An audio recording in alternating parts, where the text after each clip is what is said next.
नमस्कार. मी doctor Rupali Joshi, ray of होपच्या आपल्या पुढच्या ब्लॉगमध्ये तुमचं मनापासून स्वागत करते.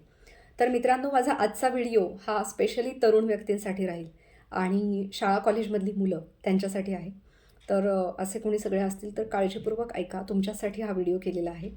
तर स्पेशली त्यामध्ये सुद्धा असे व्यक्ती ज्यांना असं वाटतंय की माझं असं कोणीच नाही आहे या जगामध्ये, मी एकटीच आहे, किंवा जे आयुष्याला खूप अर्थहीन नजरेने बघतायत आणि त्यांना असं वाटतंय माझी समस्या ही खूप मोठी समस्या आहे. माझ्या समस्येपलीकडे या जगात काही समस्याच नाही आहे.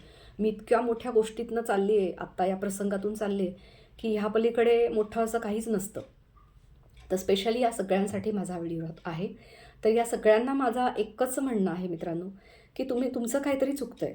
तुम्ही काहीतरी तुमचं चुकतंय. तुम्ही फक्त एका बाजूने विचार करताय. तर तुम्हाला आयुष्यामध्ये दुसरी बाजू काय आहे ह्याचासुद्धा विचार करायला पाहिजे. बरोबर? तुम्हाला असं वाटतंय की आपल्या आयुष्यामध्ये काही चुकीचे निर्णय घेतले गेले आपल्या बाबतीत, किंवा आपले आई-वडील असो, आपले जवळचे व्यक्ती असो, जे आपल्याशी काही तुम्हाला वाटतंय असं की ते चुकीचं वागलेत.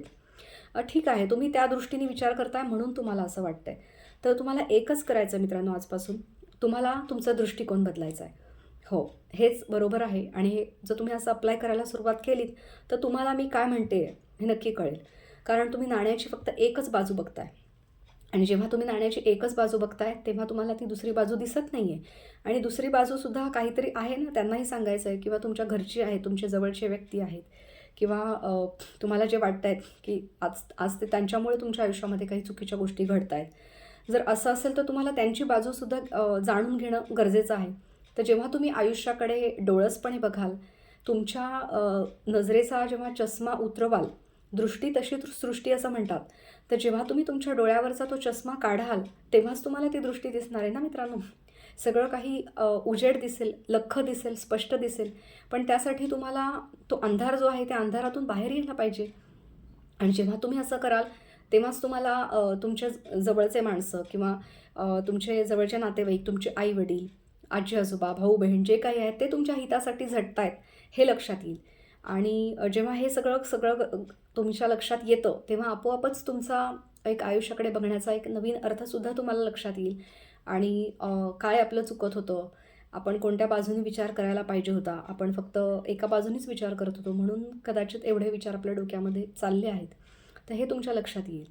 तर तुम्हाला आजपासून एकच करायचं आहे, तुमचा जो आयुष्याकडे बघण्याचा दृष्टिकोन आहे, तुमचा तो फोकस आहे, तो एका बाजूनी न करता दोन्ही बाजूचा विचार करा. तुम्ही कोणतीही गोष्ट कराल किंवा कोणतेही विचार करत असाल, तर दोन्ही बाजूनी विचार करा. एकलकोंडी विचार करू नका.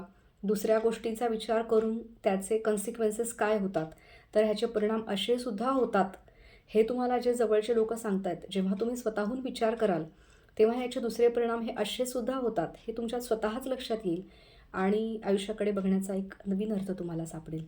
तर नक्की प्रयत्न करा मित्रांनो. फार अवघड असं नाही आहे हे. सोपं आहे. तुम्हाला नक्की जमेल. आय होप माझ्या या टिप्सचा तुम्हाला नक्की उपयोग होईल. तर तुम्ही फक्त एकच करा, तुमचा दृष्टिकोन बदला. आयुष्य बदलेल मित्रांनो. धन्यवाद.